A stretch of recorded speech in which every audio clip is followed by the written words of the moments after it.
Monobasic Lewis acid, यहाँ लिख लो। It is, ये बहुत इंपॉर्टेंट होता है, ये क्वेश्चन एग्जाम में आता है।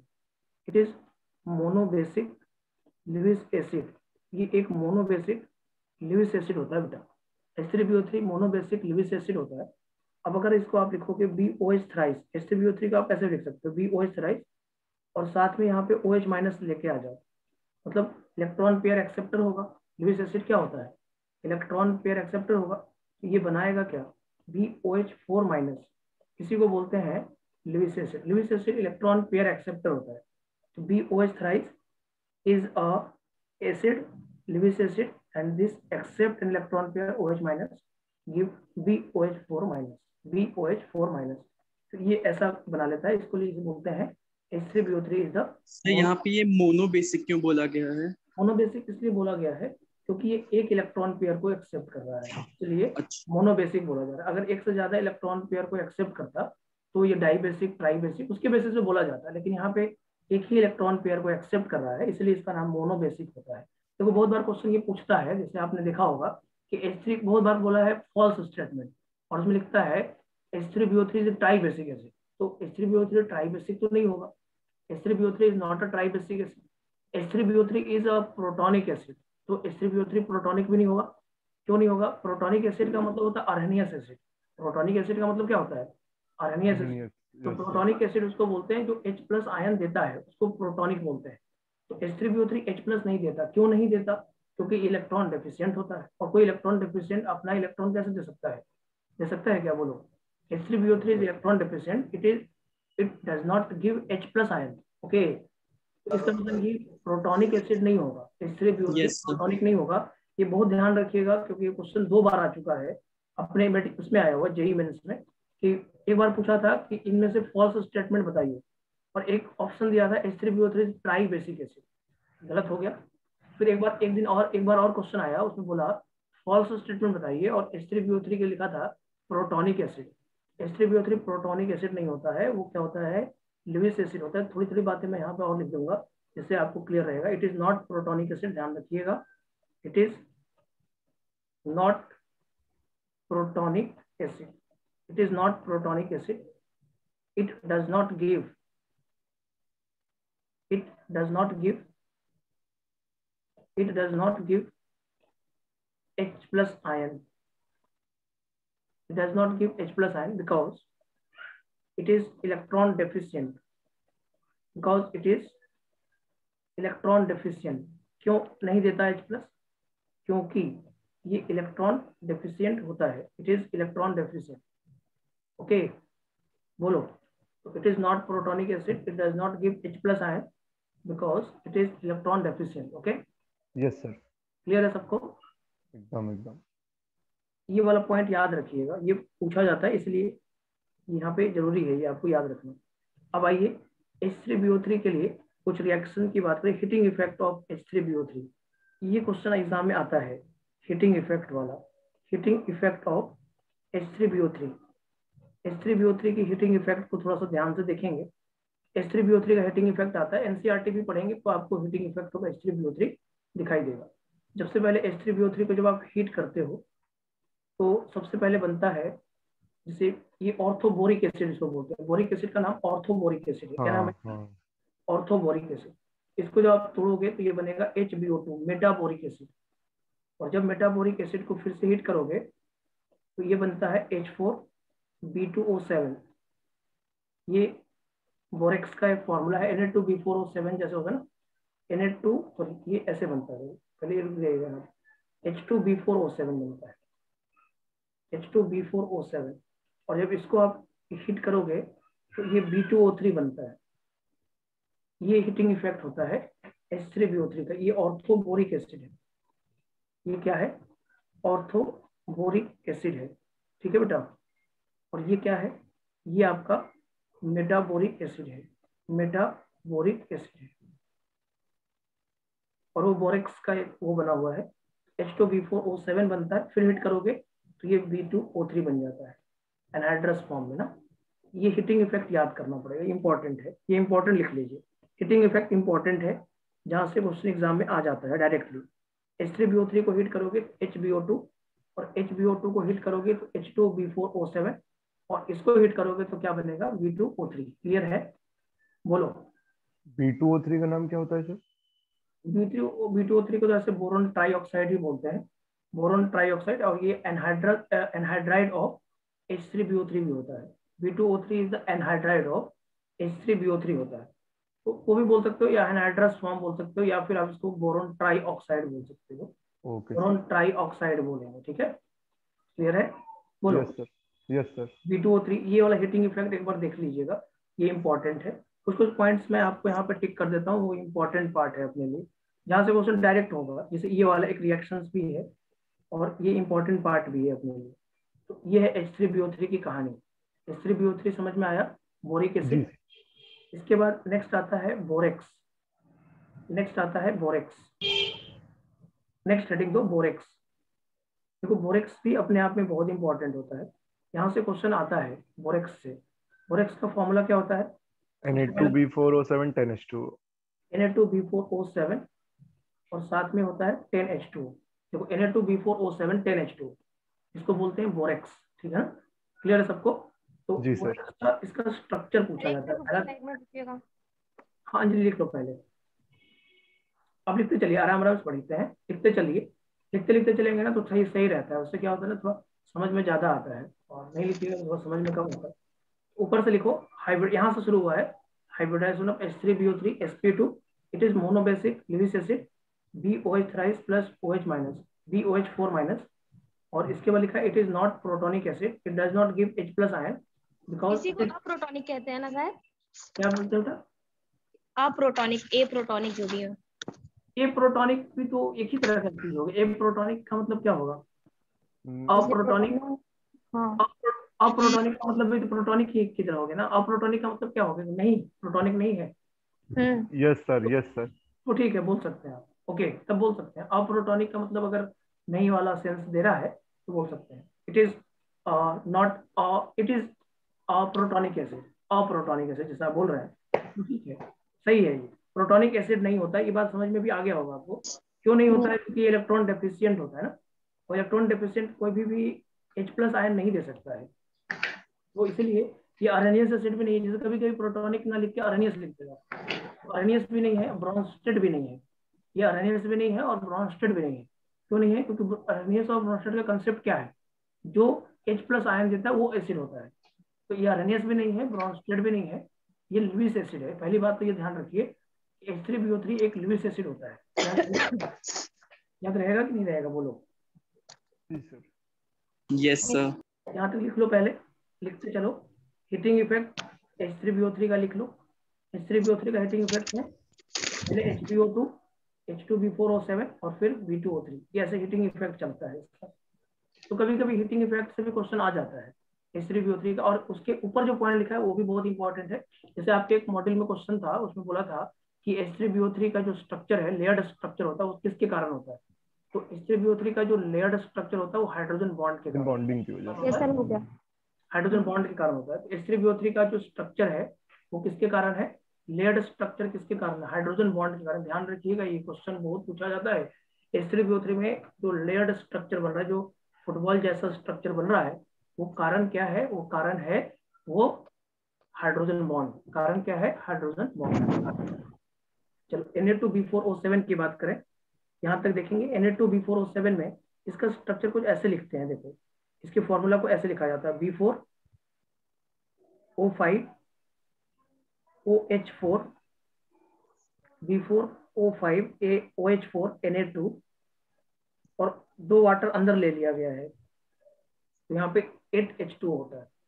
इस तरह से फॉर्मूला बोरेक्स का लिखा जाता है, विथ स्ट्रक्चर बनाने के लिए लिखा जाता है।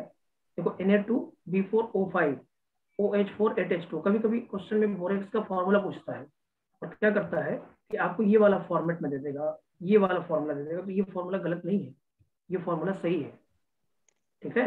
तो इसके स्ट्रक्चर्स पूछे जाते हैं, इसके स्ट्रक्चर्स बहुत इंपॉर्टेंट होते हैं। इसके स्ट्रक्चर जो है वो बहुत इंपॉर्टेंट होता है, ठीक है। इसका स्ट्रक्चर है Na2B4O5 OH4 का स्ट्रक्चर देखना थोड़ा सा मेरे साथ। ये स्ट्रक्चर शायद आपको याद भी होगा, बी बी और बी। यहाँ पे ऑक्सीजन डाल दो, यहाँ पे ऑक्सीजन डाल दो, यहाँ पे ऑक्सीजन डाल दो और यहाँ पे ऑक्सीजन डाल दो और इसके बीच में एक ऑक्सीजन डाल दो ऐसे, क्योंकि यहाँ पे अब इसके बाद OH OH डाल दो, ये OH, ये OH, ये OH और ये OH है। इस पे B पे क्या चार्ज आएगा? माइनस चार्ज, क्योंकि NH2 है ना, दो नेगेटिव चार्ज है, देखिए दो नेगेटिव चार्ज है, तो इस B पे माइनस और इस B पे भी माइनस आएगा, दोनों B पे माइनस माइनस आएगा और दो B पे कोई भी चार्ज नहीं आएगा। क्यों नहीं आएगा? क्योंकि इस बोरोन के पास 3 ही बॉन्ड बनाया देखो, और ये बोरोन 4 बॉन्ड बनाया है। जो बोरोन 4 बॉन्ड बनाएगा उसको माइनस चार्ज देना ही पड़ेगा आपको, क्योंकि बोरोन के पास 3 ही इलेक्ट्रॉन होता है आउटर मोस्ट शेल में, तो बोरोन तो मैक्सिमम 3 ही बॉन्ड बना पाएगा। लेकिन अगर आपने, क्योंकि Na2 है, तो Na2 का मतलब क्या है? दो नेगेटिव चार्ज है या नहीं है?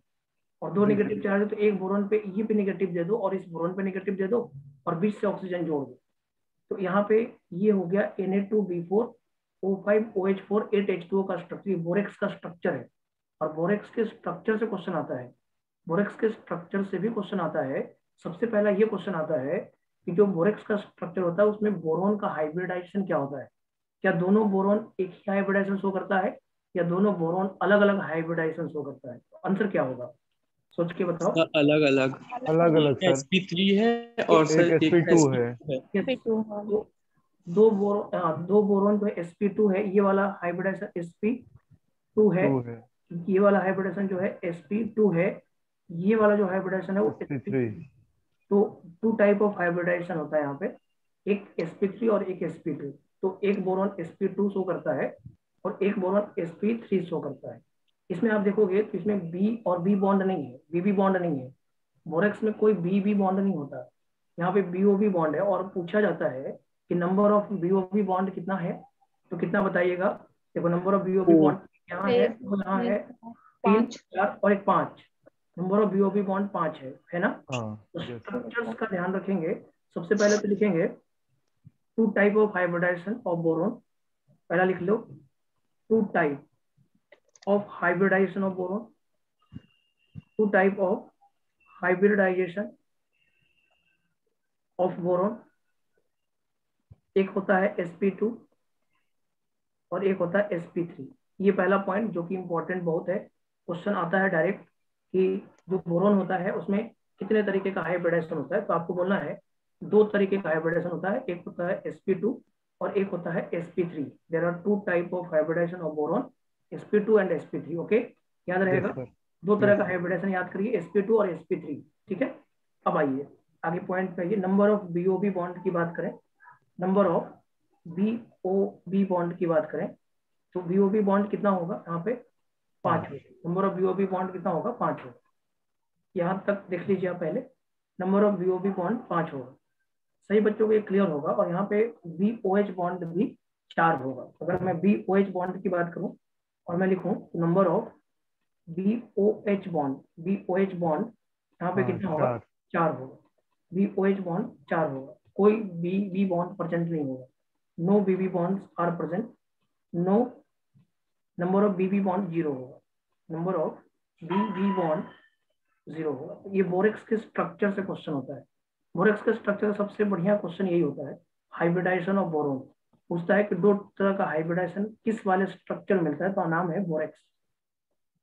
बोरेक्स का फॉर्मूला स्ट्रक्चर बनाने के लिए ऐसे लिखना पड़ेगा, V4O5OH4 8H2O करके लिखना पड़ेगा, V4O5OH4 8H2O करके लिखना पड़ेगा। ठीक है, बात समझ में आ रहा है क्या? जी सर, जी। हाइब्रिडाइजेशन बोरोन का 2 तरीके का होगा, 2 तरीके का हाइब्रिडाइजेशन होगा, एक sp2 होगा और एक sp3 होगा। और BOB बॉन्ड 5 होगा, BOH बॉन्ड 4 होगा और BB बॉन्ड 0 होगा। इसको आप पहले लिख लो। बोरेक्स के स्ट्रक्चर से क्वेश्चन जो आएगा वो यही आएगा। बोरेक्स के स्ट्रक्चर का जो क्वेश्चन होता है लगभग ऐसा ही होगा बेटा, और तो दूसरा अलग नहीं होता है। तो बोरेक्स एक बार लिख लीजिए और उसके साथ में हाइब्रिडाइजेशन लिख लीजिए और साथ में नंबर ऑफ BOB बॉन्ड और नंबर ऑफ BOH बॉन्ड और नंबर ऑफ BB बॉन्ड लिख लीजिए। इतना लिख लीजिए आप। ठीक है, ये याद रहेगा, याद रखना जरूरी है। देखो एक बार स्ट्रक्चर देख लोगे ना तो याद हो जाएगा। एक बार स्ट्रक्चर बना लीजिए और उसको एक बार देख लीजिए तो याद हो जाएगा। बहुत ज्यादा देखिए नहीं करना है, बहुत ज्यादा परेशान भी नहीं होना है। एक बार आप NCERT रीड करिए, बस एक बार NCERT जैसे पढ़ाया जाए, जो जो जैसे पढ़ाया आज कल जैसे पढ़ाया गया, आपने NCERT रीड किया होगा तो आपको थोड़ा अच्छा फील आया होगा। धीरे धीरे समझ में आने लगेगा आपको। तो एनसीईआरटी मेन रीड करना है अपने को, ये बहुत ज्यादा जरूरी है आपको, ठीक है। बोलो, यस सर। एनसीईआरटी रीड करो। तो बोरेक्स का स्ट्रक्चर समझ में आ गया। बोरेक्स का जी सर। स्ट्रक्चर में कैसे हाइब्रिडाइजेशन, कैसे बीओबी बॉन्ड और कैसे बीओएच बॉन्ड लिख रहे हैं, ये समझ में आ गया सबको। Yes sir. चलिए, अब इसके बाद अगला पॉइंट पे आते हैं। अगला पॉइंट पे ये है कि बोरेक्स का प्रिपरेशन कैसे होता है। तो यहाँ पे आपका हेडिंग होगा प्रिपरेशन ऑफ बोरेक्स। बोरेक्स का प्रिपरेशन, प्रिपरेशन ऑफ बोरेक्स। देखो बोरेक्स का प्रिपरेशन एक होता है, एक ओर लेकर किया जाता है, जिसे आपने सुना होगा कैलोमेनाइट लिया जाता है। कैलोमेनाइट एक और होता है, कैलोमेनाइट, उससे आपका इसका प्रिपरेशन किया जाता है, कैलोमेनाइट। ये बहुत नाम दिया हुआ रहेगा। देखो कैलोमेनाइट, कैलोमेनाइट का फॉर्मूला होता है, देखो मैंने जो तोड़ कर लिखा है इसको, तो CaO2CO और 3B2O3 होता है, और इसको कंबाइंड कर दोगे ना तो फॉर्मूला बन जाएगा Ca2, ऐसे फॉर्मूला बन जाएगा इसका। इसी को कंबाइंड कर दोगे अगर आप तो बन जाएगा Ca2, और उसके बाद ये बन जाएगा B6, Ca2B6, और देखो O2 इधर हो गया और 9 O11 बन जाता है। इसको बोलते हैं कैलोमेनाइट, Ca2B6O11। ये फॉर्मूला याद रख लेना, ठीक है। हमने तोड़ लिया है क्योंकि हमें ऐसे याद नहीं हो रहा था, तो मैंने इसको क्या किया 2CO और 3B2O3 कर दिया। इससे मुझे क्या हो गया, ये फॉर्मूला याद हो गया। नहीं तो याद नहीं हो रहा था, इसलिए मैंने इसको तोड़ के रखा है। देखो ये 2CO और 3B2O3, इससे क्या हो गया, अब ये Ca2B6O11 याद करने में दिक्कत था, अब ये जल्दी याद हो जाता है क्योंकि कॉम्बिनेशन समझ में आ गया कि 2CO और 3B2O3, और इसको बाद में मल्टीप्लाई करके हमने फॉर्मूला बना सकते हो। तो ये कैलोमेनाइट का फॉर्मूला होता है। और जब कैलोमेनाइट में Na2CO3 डाला जाता है, Na2CO3, और जब इसको हीट किया जाता है तो एक प्रेसिपिटेट कैल्शियम कार्बोनेट का बनता है, कैल्शियम कार्बोनेट प्रेसिपिटेट बनता है, और एक बनता है आपका Na2B4O7 बनता है, Na2B4O7। ये एक्वस फॉर्म ले लो, वाटर भी इसमें डिसॉल्व कर दोगे तो एक्वस हो जाएगा ये Na2B4O7 एक्वस। और साथ में आपका बन जाएगा, साथ में आपका यहाँ पे Na, हाँ Na एक बन जाएगा यहाँ पे, Na2O बन जाता है, यहाँ पे Na2O बन जाता है, Na2O बन जाता है। तो CaCO3 plus Na2B4O7 aqueous plus Na2O बनता है। इसको बोरेक्स का प्रिपरेशन बोलते हैं। तो बोरेक्स का प्रिपरेशन में एक छोटा सा क्वेश्चन ही होता है, कैलोमेनाइट, कैलोमेनाइट प्लस Na2CO3 याद रख लीजिए, कैलोमेनाइट प्लस Na2CO3। कैलोमेनाइट फॉर्मूला होता है Ca2B6O11, या फिर इसको ऐसे तोड़ के याद कर लो 2CO3B2, ये याद कर लीजिएगा क्योंकि हो सकता है कैलोमेनाइट ही पूछ दे आपको, कैलोमेनाइट क्या है ये समझ में आ जाए आपको। तो कैलोमेनाइट से अगर हम Na2CO3 डालेंगे, हीट करेंगे, तो बनता है calcium carbonate plus Na2B4O7 aqueous और प्लस में Na2O। तो याद करना जरूरी है, ये इसको याद जरूर करिए, ये याद कर लीजिए, फायदा ही आपको मिलेगा। सर कैलोमेनाइट, कैलोमेनाइट किसी चीज का और होता है ना? और कैलोमेनाइट और है ना, देख ही रहे हो, ये कैल्शियम और बोरोन के साथ दिख रहा है। एक और है, कैल्शियम। ऑक्साइड का और आप बोल सकते हो, ऑक्साइड और है ये भी, और इसमें कैल्शियम और बोरोन दिख रहा है। तो इसके बेसिस पे कैलोमेनाइट एक और होता है, तो बोरोन का और बोल सकते हो आप मेनली। जी सर। कैलोमेनाइट एक बोरोन का और होता है, जिसमें हम फॉर्मूला लिख रहे हैं 2CO, क्योंकि भाई बोरोन के भी तो और होंगे ही होंगे, लेकिन हम लोग उतना याद नहीं करते हैं, इसके बेसिस पे हम लोग इस तरह की बातें नहीं ज्यादा करते हैं। लेकिन तब भी एक बार हम देखना चाहेंगे, तो कैलोमेनाइट जो होता है उसको Na2CO3 में हीट कर दोगे तो बनता है कैल्शियम कार्बोनेट का प्रेसिपिटेट। कैल्शियम कार्बोनेट एक प्रेसिपिटेट होता है, प्लस Na2B4O7 बोरेक्स बनता है, और प्लस में Na2O बनता है। तो ये बात शायद मुझे लगता है समझ में आ रहा होगा आपको, चेक कर जी लो आप। सर। ये वाला रिएक्शन लिखिए, कैलोमेनाइट लिख लीजिए। तो कैलोमेनाइट कभी कभी पूछ सकता है, देखो ऐसे मेडिकल में चांसेस कम है, लेकिन तब भी एक बार हमें ध्यान रखना पड़ेगा, क्योंकि कैलोमेनाइट वाला प्रिपरेशन जो है एनसीईआरटी में गिवन है। कैलोमेनाइट से बोरेक्स का प्रिपरेशन आपको एनसीईआरटी में दिखेगा भी, इसलिए आपको जरूरत पड़ेगा। ऐसा नहीं कि जरूरत नहीं पड़ेगा आपको, आपको जरूरत पड़ेगा, तो बेहतर है कि हम उन चीजों को याद कर लें। नहीं, बोलो। तो कैलोमेनाइट वाला समझ में आता है बात, जी सर एकदम। ये वाला ये यस। याद कर लोगे। चलो अब आगे आओ, थोड़ा सा बोरेक्स के बारे में और बातें करें। बोरेक्स के बारे में अगर हम बोरेक्स को हीट करेंगे, हीटिंग इफेक्ट ऑफ बोरेक्स लिखिएगा next heading, heating effect of borax, heating effect of borax. Next heading दीजिए हीटिंग इफेक्ट ऑफ बोरेक्स, ये बहुत इंपॉर्टेंट होता है। Heating effect of borax, heating effect of borax important बहुत है, इसको जरूर याद रखिएगा। हीटिंग इफेक्ट ऑफ बोरेक्स में जब Na2B4O7 10H2 को हीट करोगे ना, ध्यान रखना बेटा ये बहुत इंपॉर्टेंट होता है क्योंकि यहीं से बोरेक्स बिट टेस्ट का बात आएगा। Na2B4O7 10H2O है और इसको जब हीट करोगे तो सबसे पहले एनहाइड्रस बनेगा। क्या बनेगा ये? एनहाइड्रस, मतलब Na2B4O7 बनेगा पहले। इसको हीट करोगे तो वाटर निकल जाएगा और ये वाटर निकल कर Na2B4O7 कंप्लीट बन जाएगा। और उसके बाद इस Na2B4O7 को जब हीट करोगे आप, ये बनता है NaBO2 और साथ में बनता है B2O3, NaBO2 plus B2O3, NaBO2 plus B2O3। ये ट्रांसपेरेंट होता है, ट्रांसपेरेंट ग्लासी क्रिस्टलाइन मटेरियल होता है।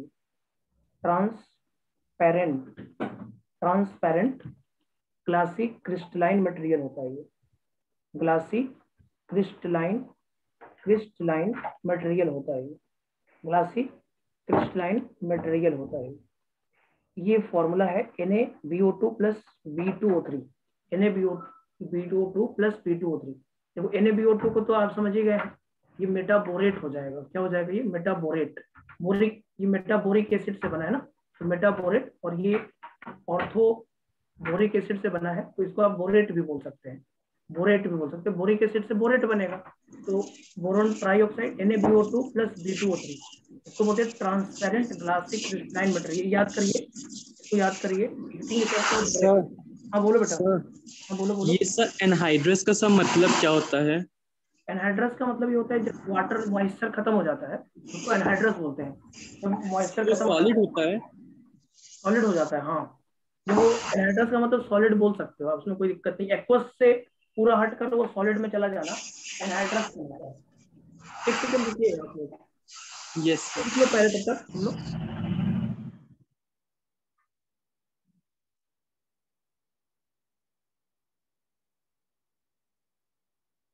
अरे सिद्धार्थ, जरूर देखिए बेटा, समझ में आ गया ये बात। अब एकदम इसी सर। बोरेक्स को जब हम बोरेक्स को वाटर में डिसॉल्व करेंगे बेटा, इसी बोरेक्स को जब हम वाटर के साथ डिसॉल्व करेंगे तो कुछ बातें होगी। हाइड्रोलिसिस ऑफ बोरेक्स, ठीक है। बोरेक्स की हाइड्रोलिसिस थोड़ा समझना बहुत इंपॉर्टेंट होगा, ये भी आपके लिए। हाइड्रोलिसिस ऑफ बोरेक्स से भी क्वेश्चन आता है। सो नेक्स्ट हेडिंग है हाइड्रोलिसिस ऑफ बोरेक्स। बोरेक्स की हाइड्रोलिसिस कर रहे हैं बेटा, ये बहुत इंपॉर्टेंट होगा आपके लिए, समझिएगा बेटा आप लोग। यहाँ पे जैसे Na2B4O7 है आपके पास, और Na2B4O7 में आपने क्या किया, इसको हाइड्रोलाइज कर दिया। हाइड्रोलाइज करोगे बेटा तो क्या बनेगा? ये NaOH बनेगा और साथ में क्या बनेगा? ये H3BO3 बनेगा, है या नहीं? बोरेक्स हाइड्रोलिसिस होकर यही न बनाएगा, NaOH प्लस H3BO3। मतलब क्या हुआ बेटा? NaOH एक स्ट्रॉन्ग बेस है और H3BO3 एक वीक एसिड है। बोलो बेटा, ये बात समझ में आ रहा है क्या? NaOH एक स्ट्रॉन्ग बेस है और H3BO3 एक वीक एसिड है। एक वीक एसिड और एक स्ट्रॉन्ग बेस। NaOH एक स्ट्रॉन्ग बेस है और H3BO3 एक वीक एसिड है बेटा। ये नेचर वाइज कैसा होगा? हाइड्रोलिसिस का कैसा दिखाई देगा? अल्कलाइन दिखाई देगा। अल्कलाइन सॉल्यूशन होगा नहीं होगा ये? बोलो बेटा, यस सर। क्या अल्कलाइन होगा? पहली बात, अगर हम बोरेक्स को हाइड्रोलाइज करेंगे तो सॉल्यूशन कैसा हो जाएगा? अल्कलाइन हो जाएगा। क्यों? क्योंकि बेसिक स्ट्रॉन्ग बेस है, जो स्ट्रॉन्ग होता है सॉल्यूशन उसी का दिखता है ना बेटा। ये तो हमने आपको आयनिक के अंदर भी बताया। अब आप देखो, इसमें एक कहानी और होती है।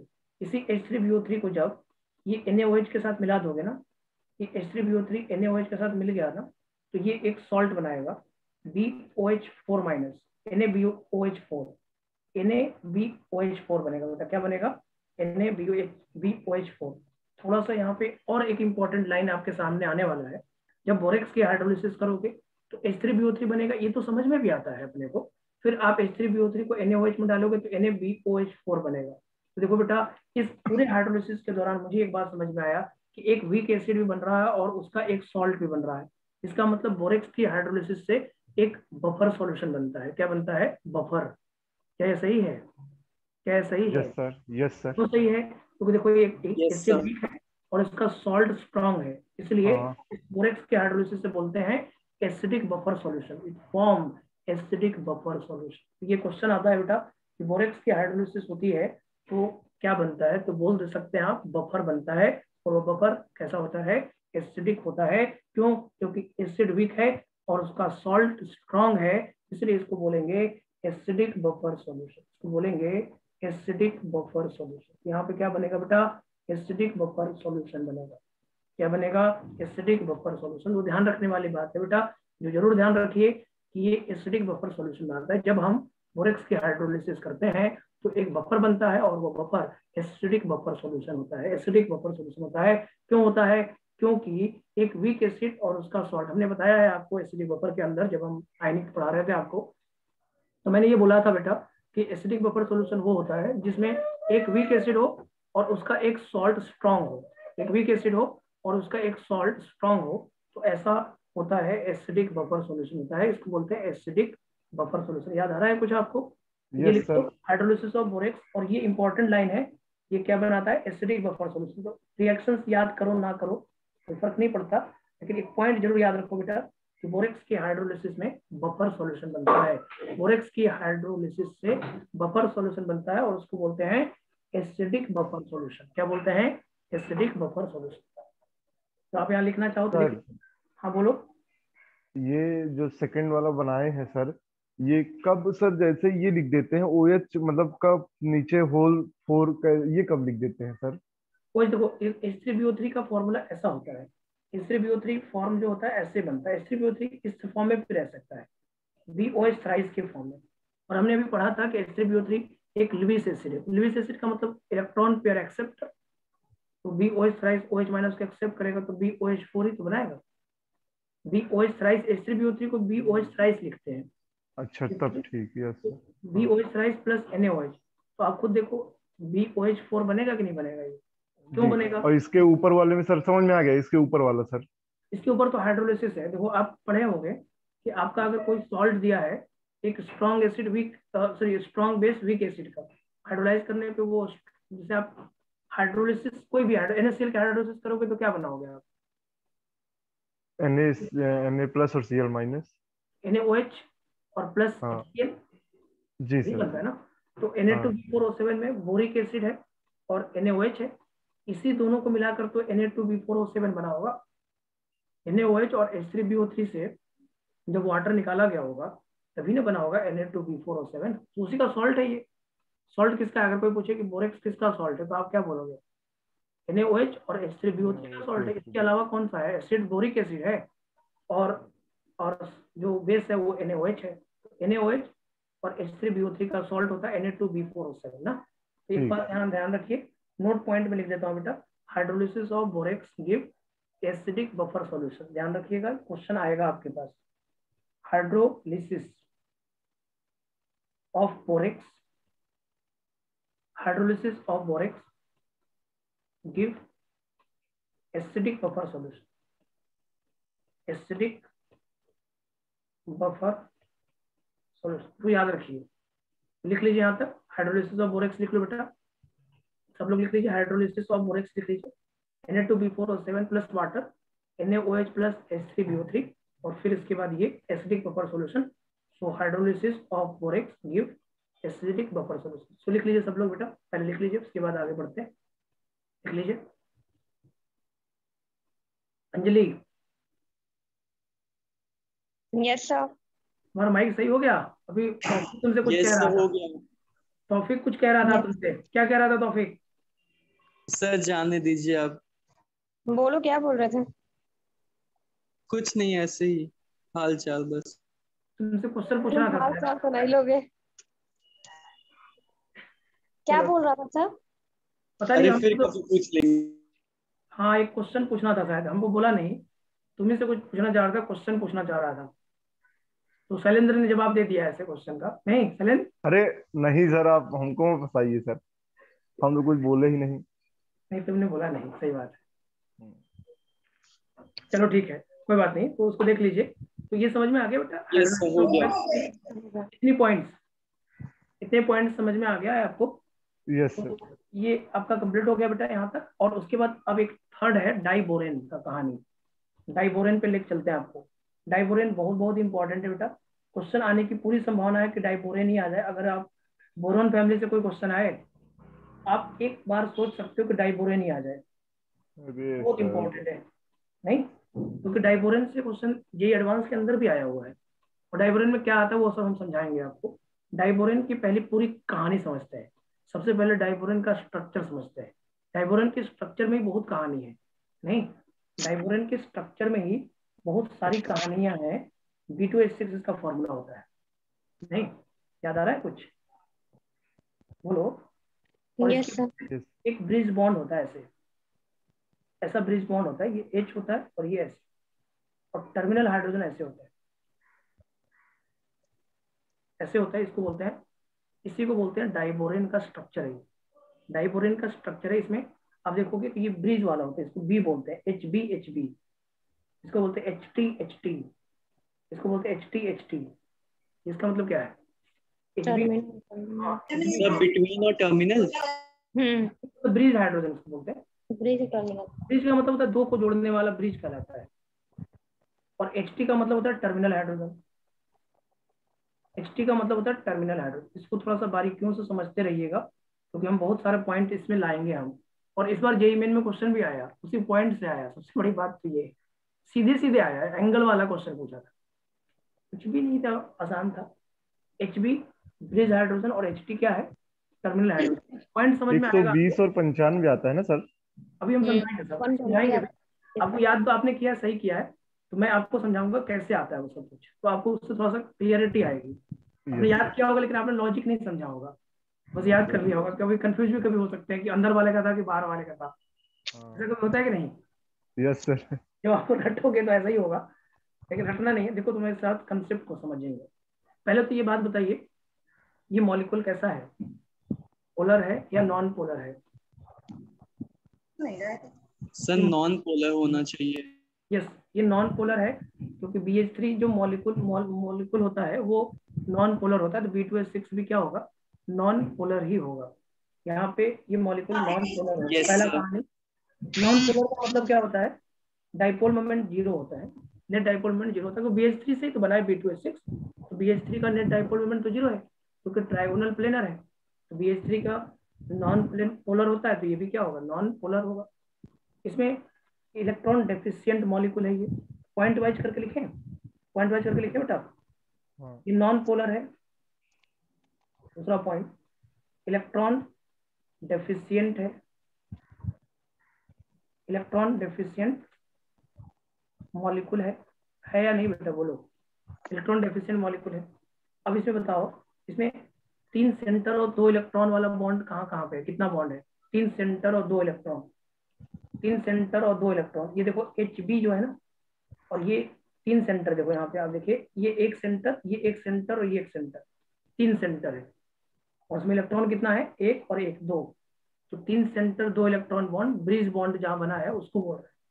ठीक है, बताओ। क्या सर, क्या सर? यहाँ पे 3 सेंटर 2 इलेक्ट्रॉन बॉन्ड है ऐसे, 3 सेंटर 2 इलेक्ट्रॉन बॉन्ड। यहाँ पे 3 सेंटर 2 इलेक्ट्रॉन बॉन्ड है या नहीं? अच्छा अच्छा, ठीक ठीक। क्यों 3 सेंटर 2 इलेक्ट्रॉन बॉन्ड है? क्योंकि आप लोगों को हमने जैसे केमिकल बॉन्डिंग में भी समझाया था, ये बोरॉन एक न्यूक्लियस हुआ, एक हाइड्रोजन एक न्यूक्लियस हुआ, और ये तीसरा न्यूक्लियस। तो 3 सेंटर है या नहीं? बोरोन का एक सेंटर, हाइड्रोजन का एक सेंटर, और दूसरा बोरोन का सेंटर।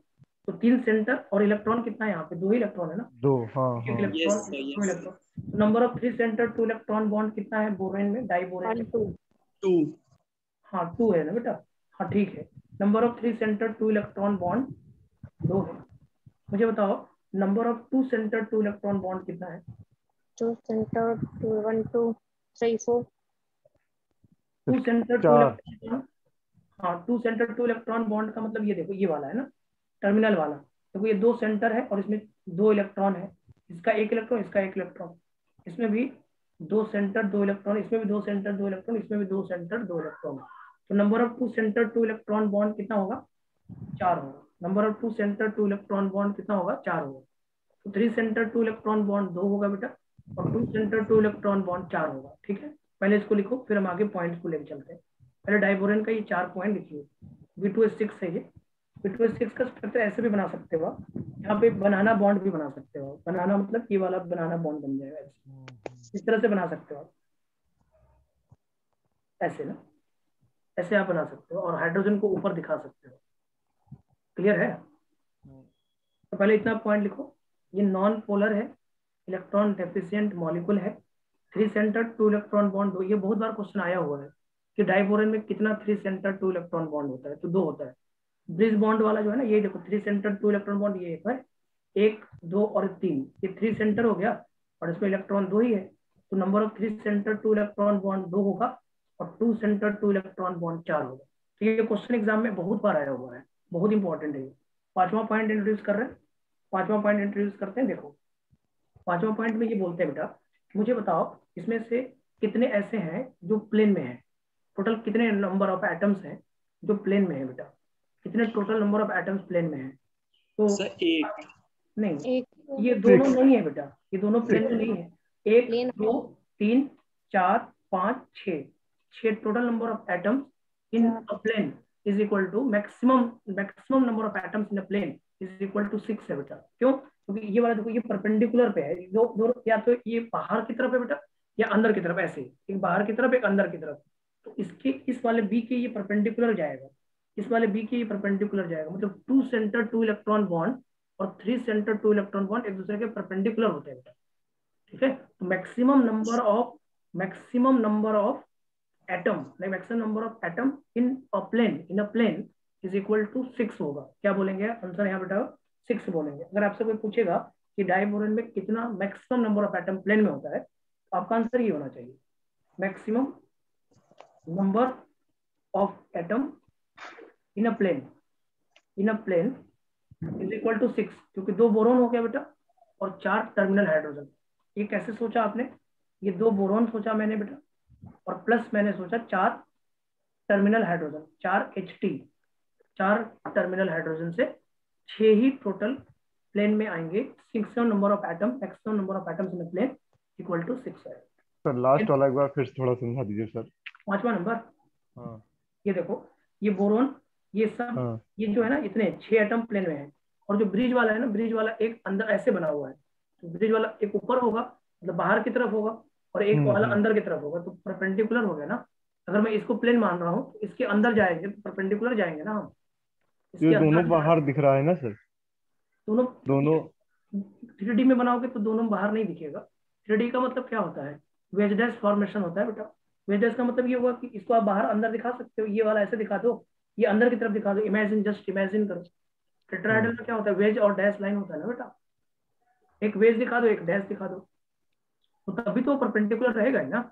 इस प्लेन से बाहर कोई जा रहा है तो परपेंडिकुलर जाएगा, अंदर जा रहा है तभी परपेंडिकुलर जाएगा।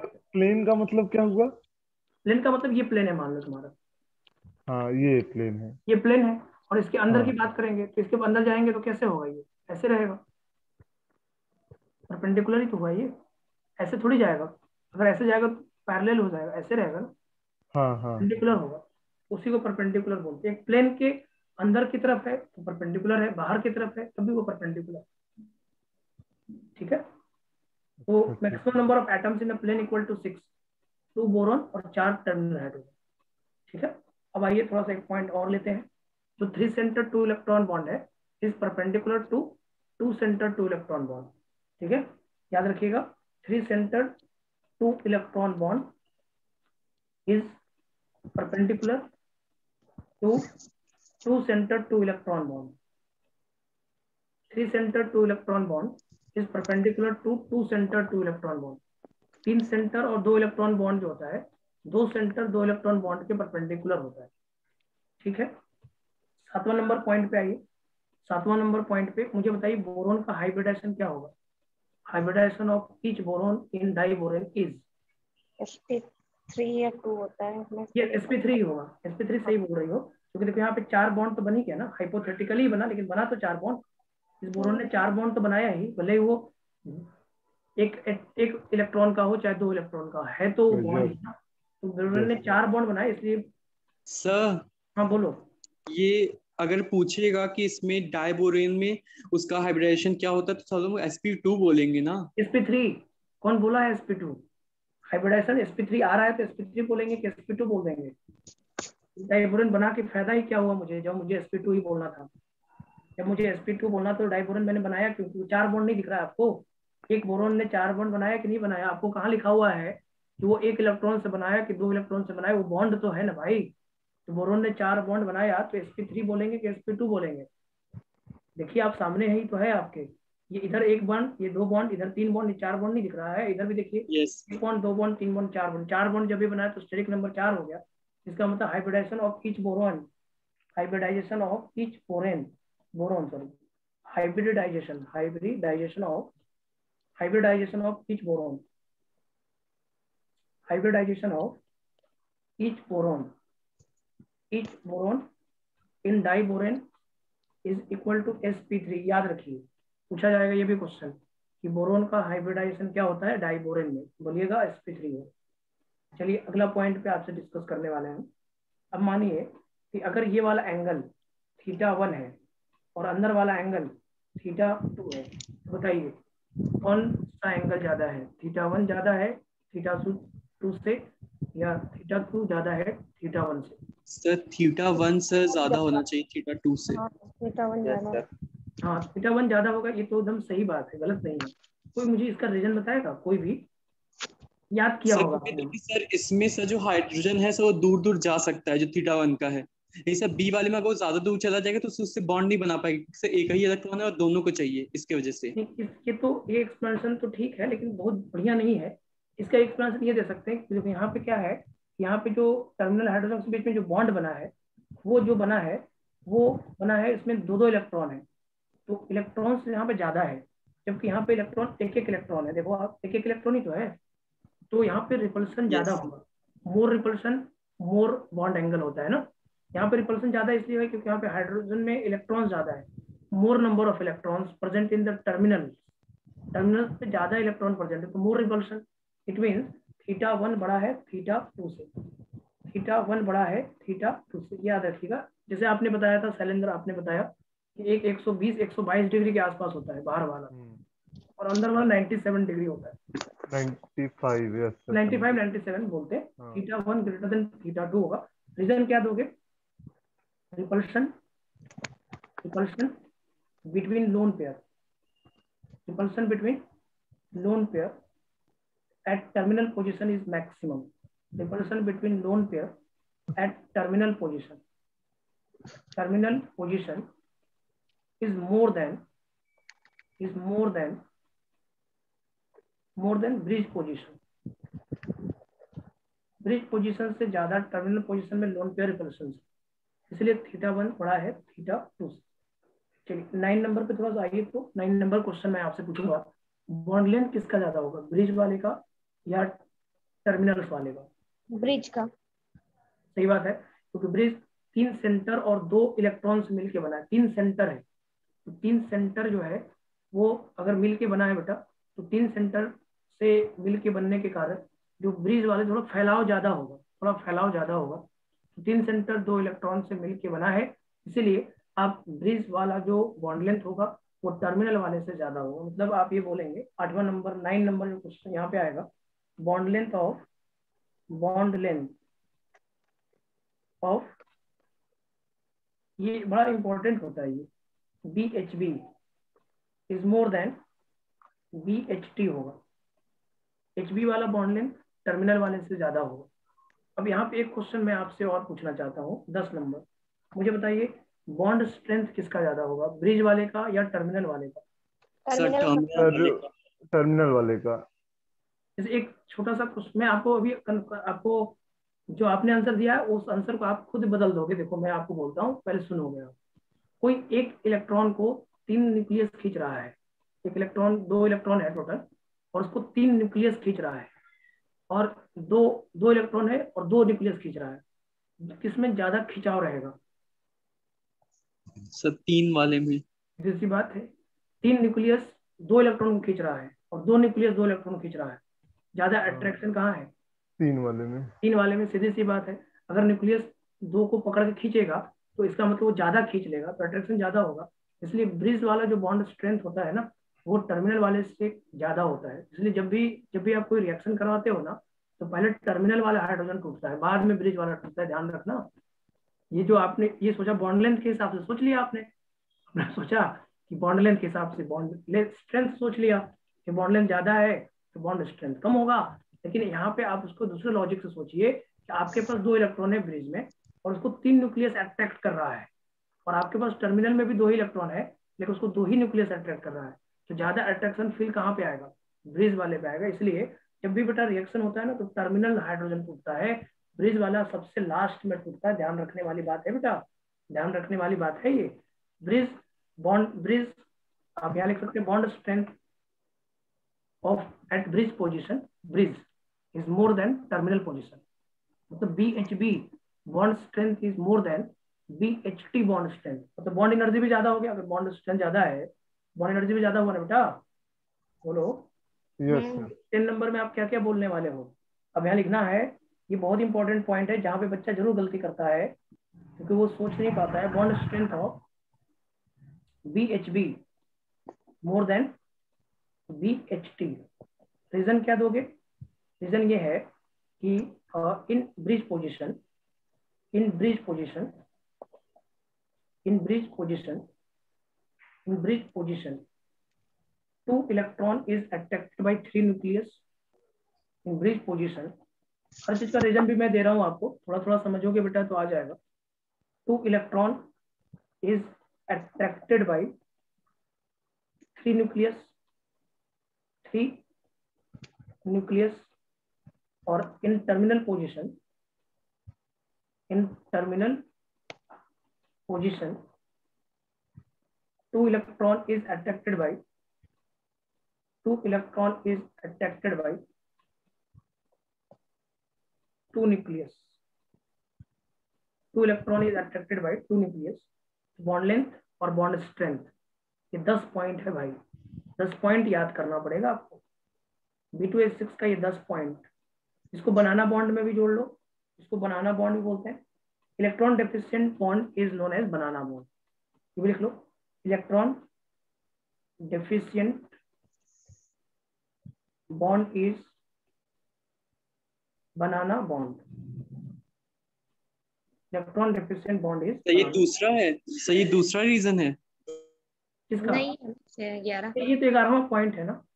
इलेक्ट्रॉन डेफिशिएंट बॉन्ड को बनाना बॉन्ड बोलते हैं। बनाना बॉन्ड बहुत बार पूछता है ना, इनमें से कौन बनाना बॉन्ड बनाएगा, तो इलेक्ट्रॉन डेफिशिएंट बॉन्ड बनाना बॉन्ड बनाता है। ठीक, 11 पॉइंट मिला भाई। इतने से क्वेश्चन आता है। इस बार जानते हो क्या हुआ?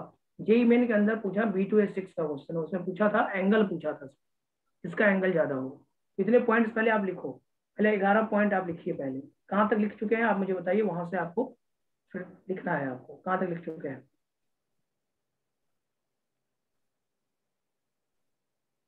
टॉपिक बताओ, कहाँ तक लिख चुके हो?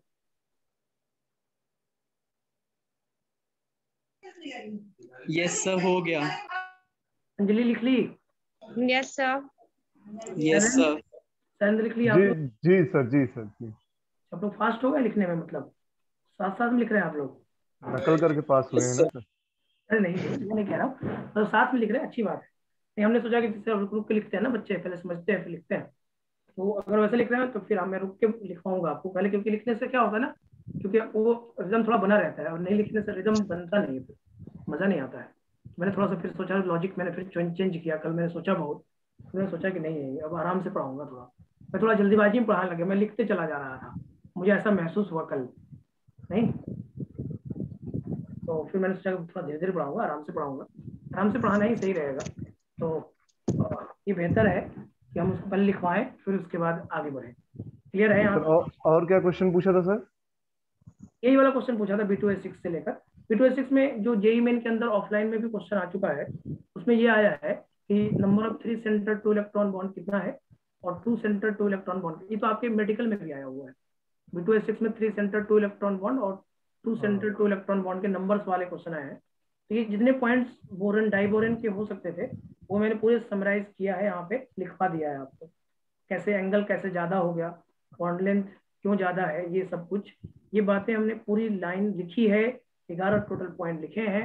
इन टोटल 11 पॉइंट को एक बार जरूर देखिए, जिससे कि आप डाइबोरन की जो स्ट्रक्चर से क्वेश्चन होगा वो बन जाएगा, और डाइबोरन के स्ट्रक्चर से क्वेश्चन होता है। ठीक है, चलिए मामा का वीडियो। नेक्स्ट देखिएगा, preparation, preparation of diborane, preparation of diborane. Diborane का प्रिपरेशन कराते हैं बेटा। देखो डाइबोरेन के प्रिपरेशन बहुत तरीके से करा सकते हो।